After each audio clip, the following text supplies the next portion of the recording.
فدق میرے شب کو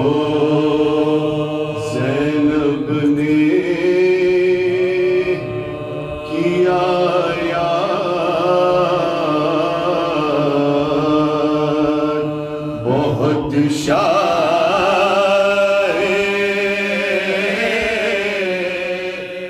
اعوذ باللہ من الشیطان الرجیم، بسم اللہ الرحمن الرحیم، اللہم صلی علی محمد وعلی محمد۔ قائم ٹی وی کینیڈا دیکھنے والے تمام ناظرین کو سجاد شاہ جی کی طرف سے السلام علیکم۔ آپ دیکھ رہے ہیں عالم آن قائم۔ ناظرین گرامی، ڈاکٹر علی شریعتی کی ایک تصنیف ہے جس میں وہ بی بی سیدہ کے بارے میں لکھتے ہیں کہ جناب فاطمہ دختر پیغمبر ہیں، ہمسر علی ہیں، مادر حسنین و زینب ہیں، اور بے شک یہ نسبتیں بڑی اہم، موفر اور مقدس ہیں، لیکن ان کی شخصیت کی مختلف جہتیں ہیں جو بڑی ہی روشن اور تابناک ہیں، مگر یہ جہتیں ان کی شخصیت کا مکمل احاطہ نہیں کرتی۔ ان کی تاریخی اور علامتی شخصیت ان نسبتوں کو اپنے اندر سموئے ہوئے ہے، مگر ان سے زیادہ ہمگیر اور بامعنی ہے۔ بے شک فاطمہ دختر پیغمبر ہیں، ہمسر علی ہیں، مادر حسنین و زینب و ام کلثوم ہیں۔ فاطمہ یہ سب کچھ ہے، مگر فاطمہ اس کے علاوہ بھی بہت کچھ ہے۔ اسی لیے وہ کہتے ہیں کہ اگر ایک جملے میں فاطمہ کا تعارف کرایا جا سکتا ہے تو وہ تعارف یہی ہے کہ فاطمہ فاطمہ است، فاطمہ فاطمہ ہے۔ اسی موضوع پہ گفتگو کے لیے آج ہمارے ساتھ ایک جواں سال خطیب جناب مولانا اسد علی شاکری صاحب کے مدرسہ علمیہ امام حسن عسکری کے ہونہار شاگرد رشید مولانا سید مہدی حسین رضوی صاحب موجود ہیں۔ السلام علیکم قبلہ۔ وعلیکم السلام۔ آغا میں بہت شکر گزار ہوں آپ کا، آپ نے اپنے انتہائی بزی شیڈول میں سے ہمارے لیے وقت نکالا۔ پروردگار آپ کو اس کی جزائے خیر عطا فرمائے۔ جزاک اللہ۔ میں بھی شکر گزار ہوں قائم ٹی وی اور سجاد شاہ جی آپ کا کہ آپ نے اس خوبصورت موضوع پہ گفتگو کرنے کے لیے مجھ حقیق کو یاد کیا۔ جزاک اللہ، جزاک اللہ۔ آغا سب سے پہلے تو ہم گفتگو کا آغاز یہاں سے کریں گے کہ بی بی سیدہ فاطمہ الزہرا سلام اللہ علیہا دختر رسول، ہمیں سب سے پہلے تو یہ بتائیے کہ رسول اکرم اپنی اس اکلوتی بیٹی سے کتنی محبت کرتے تھے، اور جب رسول اکرم نے اعلان رسالت کیا ہے اور تبلیغ کے ابتدائی دن تھے، ابتدائی سال تھے، اس میں جناب سیدہ کا رسول اللہ کے ساتھ کیا کردار رہا ہے؟ جی، آپ کا پہلے ہی سوال نہایت ہی خوبصورت ہے کہ جناب سیدہ سلام اللہ علیہ سے جتنی رسول اللہ یہ ہم تمام امتیوں پر یہ آشکار ہے کہ جہاں رسول اللہ یہ فرما رہے فاطمہ تو بضعۃ منی، فاطمہ میرے جگر کا ٹکڑا ہے، یعنی یہ رسالت کہہ رہی ہے کہ رسالت کا ٹکڑا ہے سیدہ، اور رسالت کی در حقیقت محافظت ہے سیدہ۔ اور جہاں یہ جو آپ نے پہلا سوال کیا ہے کہ کیا کردار ہے سیدہ سلام اللہ علیہ کا، تو اب وہ بہت ساری کتابوں سے اس کے لیے اس پہ گفتگو ہو سکتی ہے اس موضوع پر، اور بڑی مشہور روایتیں ہیں کہ جب رسول اللہ پھر طائف کے لوگوں نے پتھراؤ کیا اور ان پر پتھروں کی برسات کری، اور جب وہ لہو لہان ہو گئے تو جب وہ واپس پلٹے سیدہ سلام اللہ علیہ نے ان کے زخموں پر مرہم لگایا، اور جب بہت ہی مشہور واقعہ ہے کہ جب سجدے میں رسول اللہ پر کفار مکہ اوجڑیاں پھینک جاتے تھے تو سیدہ سلام اللہ علیہ وہ آتی تھی اور وہ اس رسول اللہ کی پشت پہ سے وہ سب صفائی کرتی تھی اور رسول اللہ کی دل جوئی کرتی تھی۔ تو در حقیقت رسالت کی دل جوئی کرنے والی کا نام سیدہ سلام اللہ علیہ ہے، اور دل بہت ہی اہم ہوتے ہیں کسی بھی انسان کے حوصلے کے لیے، اور جب انسان کسی کٹھن وقت میں ہوتا ہے اور تو اس کو سب سے زیادہ ضرورت حوصلے کی ہوتی ہے، تو جو حوصلہ رسول اللہ کو جس شخصیت نے دیا، جس ہستی نے سب سے زیادہ دیا، وہ سیدہ سلام اللہ علیہ ہے، اور شاید اسی وجہ سے رسول اللہ نے یہ کہا تھا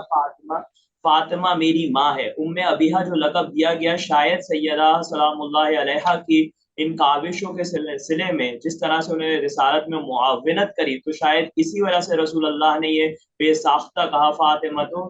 فاطمہ تو ام ابیہا۔ کیا بات، کیا کہہ رہے ہیں۔ واہ واہ واہ واہ. آغا آپ نے بہت خوبصورت بی بی سیدہ کا یہ لقب ہمیں اس وقت یاد دلایا، ام ابیہا. لیکن اس کے ساتھ ساتھ ہی جناب سیدہ کو فاطمہ زہرا اور بطول بھی کہا جاتا ہے. ان القابات کے کیا معنی ہیں؟ جی، یہ نہایت ہی خوبصورت سوال ہے، اور ہم روز بروز ہم اپنی گفتگو میں یہ ضرور یہ لقب استعمال کرتے ہیں، فاطمہ الزہرا سلام اللہ علیہا. اگر بالکل ہم اس کے معنی اور اس کے پیچھے کی علت کو جان لیں گے تو یقیناً ہماری معرفت میں مزید اضافہ ہوگا. تو میں اپنی بات نہیں کروں گا، میں بلکہ آپ کو معصوم کا ارشاد فرماؤں گا. جس طرح سے آپ نے معصوم کا ارشاد کوٹ کروں گا، معصوم نے جس طرح سے آپ نے مجھ سے یہ سوال کیا کہ ہم جناب زہرا سلام اللہ علیہا کو زہرا کہتے کیوں ہیں، تو یہی سوال کسی نے امام سے بھی کیا تھا. تو میں آپ کو وہ روایت بتا دیتا ہوں، اور اس سے پہلے کہ میں زہرا سلام اللہ علیہا کی اس نام کی تشریح آپ کو بتاؤں، کیوں نہ ہم فاطمہ سلام اللہ علیہا، یہ لفظ فاطمہ کے کیا معنی ہیں. جب کیا کسی کہہ نے رہے ہیں؟ واہ واہ. جب یہ پوچھا گیا کہ اس فاطمہ کے معنی کیا ہے تو معصوم نے اس کے بارے میں کیا ارشاد فرمایا. تو یہ امام جعفر صادق علیہ السلام اللہم صلی علی محمد وعلی محمد، جب کسی نے یہ پوچھا کہ یہ فاطمہ کے معنی کیا ہے تو وہ اب امام جعفر صادق بیان کرتے ہیں کہ آپ نے ارشاد فرمایا کہ اس کا مطلب یہ ہے کہ ہر برائی اور شر سے دور رکھی جانے والی. اور کیا یہی بات. وجہ ہے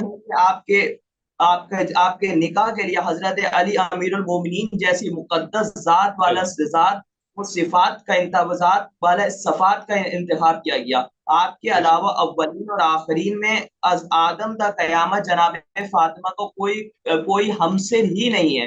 اور ایک اور روایت میں ساتھ ہوتا ہے کہ اس لیے جناب یہ فاطمہ اس لیے کہا جاتا تھا کہ یہ، اور مولا علی بیان کر رہے ہیں کہ جناب فاطمہ، یہ لفظ فاطمہ کیوں کہا جاتا تھا کہ آن حضرت نے ارشاد فرمایا، امیر المومنین نے ارشاد فرمایا ہے کہ اس لیے کہ یہ اور ان کے شیعہ جہنم سے بالکل بری ہیں. اور یہ روایت آپ کو مل جائے گی یہ الابانہ کتاب میں، اور الابانہ کتاب میں آپ کو مل جائے گی، اور بہار الانوار میں بھی آپ کو یہ روایت مل جائے گی. صحیح. بہترین بہترین. اور بہت اسی سے ہم جوڑتے ہیں کہ جناب سیدہ سلام اللہ علیہ کو زہرا کیوں کہا جاتا تھا. تو اس کی ایک بہت طویل روایت عیون الاخبار رضا کتاب کا حوالہ ہے، اس میں موجود ہے کہ دن میں 3 اوقات میں جناب سیدہ سلام اللہ علیہ کے چہرے اقدس سے نور صادر ہوتا تھا. تو جب وہ صبح کے وقت، اللہ. یعنی جب صبح کے وقت جب نور صادر ہوتا تھا، تو جب وہ نور صادر ہوتا تھا تو اس کی روشنی سے آس پاس کے گھر کی دیواریں تک منور ہو جاتی تھی. تو جب اہل مکہ سو رہے ہوتے تھے تو جب وہ دیکھتے تھے صبح کے وقت یہ جب سب سو رہے ہوتے تو ایک نور برآمد ہو رہا ہے، تو سب یعنی چوک جاتے تھے اور رسول اللہ کے پاس اکٹھا ہوا کرتے تھے. تو جب رسول اللہ کے پاس اکٹھا ہوا کرتے تھے تو رسول اللہ انہیں جناب سیدہ سلام اللہ علیہ کے گھر کی طرف بھیج دیتے. تو جیسے ہی وہ اس گھر کی طرف جاتے تو وہاں وہ دیکھتے کہ وہ جو نور، جو روشنی ان کے گھروں میں آ رہی ہے وہ در حقیقت اس گھر سے آ رہی ہے. تو جیسے ہی وہ اس گھر میں دیکھتے تو جب معلوم کرتے کہ آخر یہ روشنی اس گھر سے کیوں آ رہی ہے تو پتہ یہ چلتا کہ جناب سیدہ سلام اللہ علیہ اپنی عبادت میں مصروف ہے، اور ان کی چہرے اقدس سے ایسا نور صادر ہو رہا ہے تو پورے اہل مکہ کے گھروں کو منور کر رہا ہے. اسی طرح یہ دن میں پہلی دفعہ یہ اس طرح یہ دن میں یعنی اس طرح سے پہلی دفعہ یہ نور صادر ہوتا تھا. پھر دوسری دفعہ دن ہی میں ظہر کے وقت یہ نور صادر ہوتا اور یہ زرد رنگ کا نور ہوتا. تو جیسے ہی یہ نور صادر ہوتا تو پورے اہل مکہ کو یہ زرد رنگ کا نور سے پورا اہل مکہ منور ہو جاتا. تو جیسے ہی لوگ پریشان ہوتے فوراً پھر رسول اللہ کے پاس آتے کہ آخر یہ نور کہاں سے صادر ہو رہا ہے. پھر دوبارہ رسول اللہ انہیں جناب سیدہ سلام اللہ علیہ کے گھر کی طرف جانے کا کہتے. تو جیسے ہی وہ وہاں پہنچتے تو انہیں معلوم پڑتا کہ جہاں سے یہ نور صادر ہو رہا ہے اس کا منبع یہی گھر ہے. تو پھر وہ دریافت کرتے کہ آخر اس گھر سے کیوں یہ نور صادر ہو رہا ہے. تو پھر انہیں پتہ چلتا کہ جناب سیدہ سلام اللہ علیہ پھر ظہر کی عبادت میں مصروف ہے اور یہ ان کے چہرے اقدس سے یہ نور صادر ہو رہا ہے. تو یہ دن میں دوسری دفعہ اس طرح کا نور صادر ہوتا. پھر آخر میں غروب آفتاب کے وقت ایک اور لال رنگ کا یہ نور صادر ہوتا. تو پھر اہل مکہ پریشان ہوتے تو پھر رسول اللہ کے پاس آتے. رسول اللہ پھر جناب سیدہ سلام اللہ علیہ کے گھر کی طرف بھیجتے اور جیسے ہی وہ جناب سیدہ کے گھر پہ جاتے تو دیکھتے وہی نور، جو لال رنگ کا نور وہاں سے صادر ہو رہا ہے. تو جب وہ یہ منظر دیکھتے تو دریافت کرتے تو پتہ چلتا کہ جناب سیدہ خدا کے شکر میں کہ دن یہ جتنی بھی نعمات جناب سیدہ کو عطا ہوئی ہیں ان کے شکر میں جناب سیدہ سلام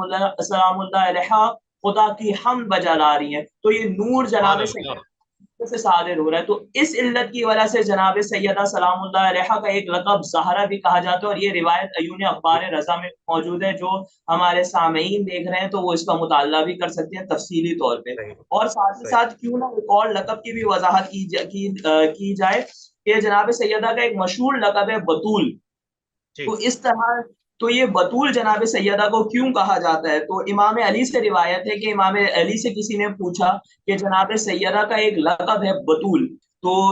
حضرت علی نے یہ رسول اللہ سے دریافت کیا، یعنی حضرت علی رسول اللہ سے پوچھ رہے ہیں. تو یقیناً در حقیقت یہ جو پوچھنے کا عمل ہے یہ ہماری ہدایت اور ہمارے معرفت میں اضافے کے لیے، کہ ہمارے تک وہ گوشہ معرفت اجاگر ہو سکے. تو جب مولا علی نے رسول اللہ سے یہ پوچھا کہ بطول کیوں کہا جاتا ہے، تو رسول اللہ نے یہ ارشاد فرمایا کیونکہ جناب سیدہ سلام اللہ علیہ کو خدا نے ہر قسم کی نجاست سے دور رکھا ہے، اس سبحان لیے اللہ، انہیں بطول کہا جاتا ہے. تو اب یہیں سبحان سے ایک نقطہ نکلتا ہے کہ جو بھی سیدہ سے دور ہے تو وہ در حقیقت نجس ہے، اور اس میں نجاست کا بالکل بہت زیادہ عنصر پایا جاتا ہے. بالکل بالکل، بہت خوب آغا، بہت خوب آغا. اسی میں ایک اور اضافہ کر لیجئے کہ جناب سیدہ کو سیدۃ النساء العالمین کیوں کہا جاتا جی اس کے لیے کیوں نہ میں آپ کو ایک روایت سنا دوں، اور اس کے ہے؟ اگر روایت کے راوی ہیں ایک دن یعنی رسول اللہ کے پاس تشریف فرما تھے کون؟ ابن عباس. تو اس وقت آپ کے پاس حضرت، اور اس دوران میں حضرت علی بھی آپ کے ساتھ تشریف فرماتے، جناب فاطمہ سلام اللہ علیہ بھی اسی دوران وہیں پہ موجود تھے، حسن و حسین بھی وہیں پہ موجود تھے. تو رسول بالکل اللہ نے اپنے دست دعا کو بلند کرا اور دست دعا بلند کر کے فرمانے لگے یہ میرے اہل بیت ہیں، اور پروردگار جو ان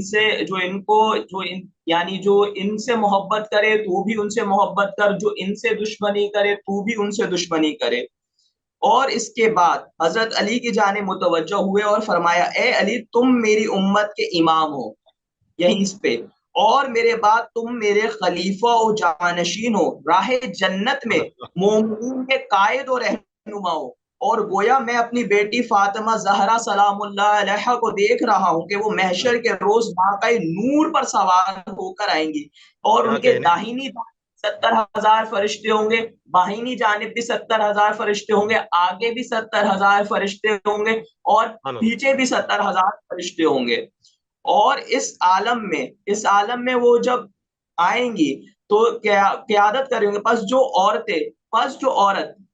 عورت دن رات میں 5 وقت کی نماز پڑھے گی، ماہ رمضان میں روزے رکھے گی، حج بیت اللہ کرے گی، اور اپنے مال میں سے زکوٰۃ ادا کرے گی، اپنے شوہر کی اطاعت کرے گی، اور میرے بعد علی کی ولایت اور امامت کا اقرار کرے گی، وہ میری بیٹی فاطمہ کی شفاعت کے وسیلے سے داخل جنت ہوگی، اور فاطمہ تمام عالمین کی عورتوں کی سردار ہیں. تو اس لیے جناب سیدہ کو سیدۃ النساء العالمین کہا جاتا ہے، یعنی سبحان اللہ، تمام عالمین کی عورتوں کی سردار ہیں. اور یہیں سے یہ ایک اور بھی کسی نے سوال کیا کہ جناب مریم کو بھی تو سیدۃ النساء العالمین کہا جاتا ہے، لیکن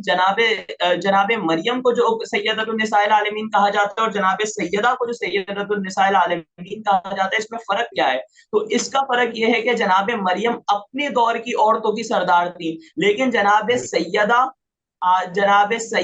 آدم سے لے کر خاتم تک، قیامت تک جتنے بھی عورتیں ہیں ان سب کی سردار ہیں. سیدۃ النساء العالمین اولو والآخرین، صحیح، جی اولین و بالکل. آخرین دونوں آ گئے اس کے میں. ٹھیک، بالکل صحیح. اور آپ نے بہت خوبصورت وضاحت کر دی. جیسے رسول کے چچا جناب حمزہ کو بھی سید الشہداء کہا جاتا ہے، مگر وہ اپنے زمانے کے سید الشہداء، اور امام حسین علیہ السلام جو ہیں وہ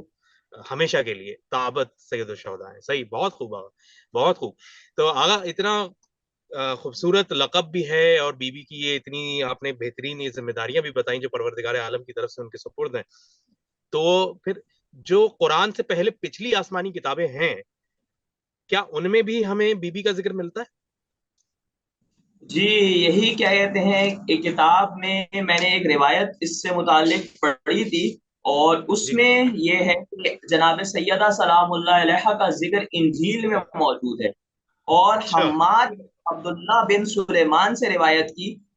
ہے کہ میں نے انجیل میں، حماد نے عبداللہ بن سلیمان سے روایت کی ہے کہ میں نے انجیل میں، یعنی عبداللہ بن سلیمان یہ روایت کر رہے ہیں اور حماد اس کو بیان کر رہے ہیں کہ وہ کہہ رہے ہیں کہ میں نے انجیل میں پیغمبر اسلام صلی اللہ علیہ وآلہ وسلم کے اوصاف پڑھے۔ جی آپ کو آواز کلیئر آ رہی ہے؟ جی بالکل بالکل آ رہی ہے۔ وہ کہہ رہے ہیں کہ میں نے رسول اللہ کے اوصاف پڑھے انجیل میں، اس میں یہ تھا، وہ کیا اوصاف تھے انجیل کے اندر، وہ پہلے وہ بیان کر رہے ہیں کہ آپ کا نکاح تو بہت سے کریں گے مگر آپ کی اولاد قلیل ہوگی، اور آپ کی نسل صرف ایک بابرکت بیوی لڑکی سے چلے گی، جس کا گھر ایسی جنت میں ہوگا جس میں کسی بھی تکلیف کا گزر نہیں ہوگا۔ اس کی پرورش نبی آخر الزماں بالکل اسی انداز سے کریں گے جس انداز سے تمہاری ماں حضرت مریم کی پرورش حضرت زکریا نے کی تھی، اور اس کے 2 لڑکے ہوں گے اور دونوں درجہ شہادت پر فائز ہوں گے۔ اور یہ روایت موجود ہے عمالیہ شیخ صدوق میں، تو ہمارے جو ناظرین جو مطالعے کے شوقین ہیں وہ اس کے جا کے مطالعہ بھی کر سکتے ہیں اس روایت کا کہ جناب سیدہ کا ذکر انجیل میں بھی موجود ہے۔ جب رسول اللہ کے اوصاف بتائے جا رہے ہیں تو وہیں اسی میں یہ بتایا جا رہا ہے کہ رسول اللہ کی ایک بیٹی ہوں گی، اور رسول اللہ ان کی دیکھ بھال اس طرح سے کریں گے جس طرح سے حضرت مریم کی دیکھ بھال جناب زکریا نے کی تھی۔ سبحان اللہ سبحان اللہ، بہت خوب، بہت بہترین بہت بہترین۔ آگا بھی آپ نے ذکر فرمایا جناب سیدہ آخرت میں کس طریقے سے روز محشر آئیں گی، تو ہمیں یہ بھی ہماری رہنمائی فرمائیے گا کہ روز حشر جناب سیدہ امت کے گنہگاروں کی شفاعت کس طرح فرمائیں گی؟ یہ نہایت ہی خوبصورت سوال ہے، اور جب محشر کا میدان ہوگا تو اس میں امام جعفر صادق سے مروی ہے کہ ایک مرتبہ جابر بن عبداللہ انصاری نے میرے والد امام محمد باقر سے عرض کیا، فرزند رسول میں آپ پر قربان، آپ اپنی جدہ ماجدہ فاطمہ زہرا سلام اللہ علیہ کی فضیلت میں کوئی ایسی حدیث بیان فرمائیں کہ جس کو میں آپ کے شیعوں سے بیان کروں تو وہ بھی خوش ہو جائیں۔ تو اب امام باقر ایسی حدیث بیان کر رہے ہیں جناب فاطمہ الزہرا سلام اللہ علیہ کے مطابق جسے سن کر ہر شیعہ خوش ہو جائے گا، اور وہ یہ ہے کہ امام باقر شروع کرتے ہیں کہ میرے والد نے میرے جد سے، اور انہوں نے جناب رسول اللہ سے یہ سنا اور ان سے یہ روایت کی ہے، اور قیامت کے دن میدان حشر میں تمام انبیاء اور مرسلین کے لیے نور کے ممبر نصب کیے جائیں گے، اور اس میں ایک ممبر جو سب سے زیادہ نورانی ممبر ہوگا اس پہ رسول اللہ تشریف فرما ہوں گے، اور رسول اللہ ایک فصیح و بلیغ خطبہ دیں گے جسے دیکھ کر جسے سن کر تمام تر انبیاء اور تمام تر مرسلین حیران ہو جائیں گے، آج تک انہوں نے اتنا فصیح و بلیغ خطبہ نہیں سنا ہوگا جو رسول اللہ اس نور کے ممبر پہ جو قیامت میں نصب ہوگا اس پہ وہ ارشاد فرمائیں گے۔ پھر ایک اور ممبر نصب کیا جائے گا جس میں اوصیاء کے سردار علی ابن ابی طالب تشریف فرما ہوں گے، اور اس کے بعد ایک اور ممبر نصب کیا جائے گا جس میں اس کے بعد ایک اور ممبر نصب کیا جائے گا جس پہ سیدہ سلام اللہ علیہ تشریف فرما ہوں گی۔ اس کے بعد جبرائیل امین آواز دیں گے کہ کہاں ہے فاطمہ، کہاں ہے خدیجہ بنت خویلد، کہاں ہے مریم بنت عمران، کہاں ہے آسیہ بنت مزاحم، کہاں ہے ام کلثوم ام یحییٰ بن زکریا، اور یہ سب سامنے آئیں گے۔ اس وقت اللہ تعالیٰ اہل محشر کو خطاب کر کے پوچھے گا، اہل محشر بتاؤ آج کے دن بڑائی اور بزرگی کس کے لیے ہے؟ تو وہ حضرت محمد اور حضرت محمد مصطفیٰ اور جناب علی و فاطمہ حسن و حسین عرض کریں گے اللہ واحد و قہار کے لیے ہے۔ پھر اللہ تعالیٰ فرمائے گا اہل محشر سنو، میں نے بزرگی محمد و علی و فاطمہ حسن حسین کے لیے قرار دی ہے، لہٰذا اے اہل محشر اپنی آنکھیں بند کرو اور اپنے سر جھکا لو تاکہ فاطمہ زہرا سلام اللہ علیہ کی سواری جنت تک چلی جائے۔ اور جیسے جناب در جنت پر پہنچیں گی تو وہاں پہ وہ رکیں گے اور اللہ سے یعنی مکالمہ فرمائیں گی اور کہیں گی کہ اے اللہ میں اپنی قدر و منزلت دیکھنا چاہتی ہوں آپ کی بارگاہ میں۔ تو جب جناب سیدہ یہ فرمائیں گی تو اللہ کہے گا آپ پھر دوبارہ میدان حشر میں واپس آئیں، اور جب جناب سیدہ میدان حشر میں واپس آئیں گی تو اللہ کہے گا اب آپ اپنی مرضی سے اپنے چاہنے والوں کو اپنے دوستوں کو چنے تو جناب سیدہ اپنے دوستوں اور اپنے چاہنے والوں کو چنیں گی جو جناب سیدہ سلام اللہ علیہ اور ان کی آل سے محبت رکھیں گے جناب سیدہ انہیں چنیں گی اور حتیٰ کہ وہ سب چنے ہوئے لوگ در جنت پہ حاضر ہوں گے تو وہ حیران ہوں گے کہ ہم یہاں پہ کیسے آ گئے تو اللہ کہے گا کیونکہ تمہاری شفاعت جناب سیدہ نے کر دی ہے اس لیے تم جنت میں داخل ہو جاؤ تو پھر وہ چنے ہوئے افراد کہیں گے کہ ہم اپنی قدر و منزلت اللہ تیری بارگاہ میں دیکھنا چاہتے ہیں تو پھر اللہ ان چنے ہوئے افراد سے کہے گا کہ تم دوبارہ پھر میدان حشر میں پلٹو تو جیسے ہی وہ میدان حشر میں پلٹیں گے اللہ ان سے کہے گا اب میں تمہیں اختیار دیتا ہوں اچھا تم لوگ بھی میدان حشر میں پلٹ کر جاؤ اور دیکھو جس نے بھی دار دنیا میں فاطمہ زہرا سلام اللہ علیہ کی خوشنودی کے لیے تمہیں دوست رکھا تھا اور فاطمہ زہرا کی محبت میں تمہیں کبھی کھانا کھلایا تھا یا پانی پلایا تھا یا لباس پہنایا تھا یا تمہاری غیبت کو رد کیا تھا اس کا بھی ہاتھ پکڑو اور اپنے ساتھ اسے بھی جنت میں داخل کر لو کیا عظیم الشان روایت ہے یعنی جناب سیدہ پہلے اپنے چاہنے والوں کو چنیں گی اور جب وہ ان کو چن لیں گی جب وہ در جنت پہ حاضر ہوں گے وہ اللہ سے کہیں گے کہ ہمیں اپنی قدر و منزلت دکھا تو اللہ کہے گا جاؤ یہ میدان حشر میں جاؤ اور اپنی مرضی سے جنہوں نے بھی دنیا میں تمہارے ساتھ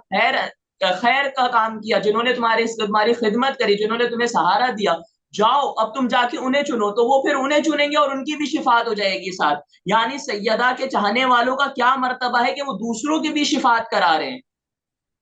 سبحان اللہ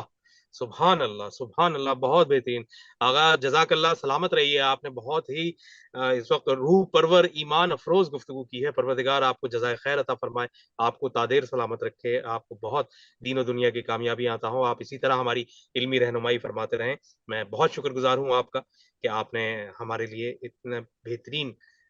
طریقے سے اتنی طویل باتوں کو آپ نے اتنے مختصر انداز میں کر کے بہت اچھے سے ہمیں سمجھایا بہت شکریہ آقا جزاک اللہ سامعین کے لیے بھی میں نے حوالے بھی ساتھ ساتھ دہرائے ہیں تاکہ جو ہمارے سامعین جو مطالعے کا شوق رکھتے ہیں وہ نوٹ کر کے ان ساری روایتوں کو تفصیلی پڑھ سکیں اور جو لفظ با لفظ وہ روایت ہے اس کا الگ لطف ہوتا ہے ظاہر سی بات ہے میں پوری چیز تو یہاں پہ بیان نہیں کر سکتا اتنے مختصر سے وقت میں تو میں نے مین پوائنٹس بیان کر دیے تو ہمارے سامعین جائیں اور پھر جا کے ان روایتوں کو تلاش کریں اور ان کا پھر مطالعہ فرمائیں تو یہ ان کی نالج معرفت اور ہر چیز میں اضافہ کا باعث بنے گا ان کی عرفانیت میں بھی ایک لازوال اضافے کا یہ باعث بنے گا بہت بہترین جزاک اللہ آغا بیدم یہی تو 5 ہیں مقصود کائنات خیر النساء حسین حسن مصطفیٰ علی اس کے ساتھ ہی عالم قائم سے سجاد شاہ جی کو اجازت دیجیے اپنا اور گرد و نواز سب کا خیال رکھیے گا دیکھتے رہیے قائم ٹی وی کیونکہ قائم سے ہے زندگی خدا حافظ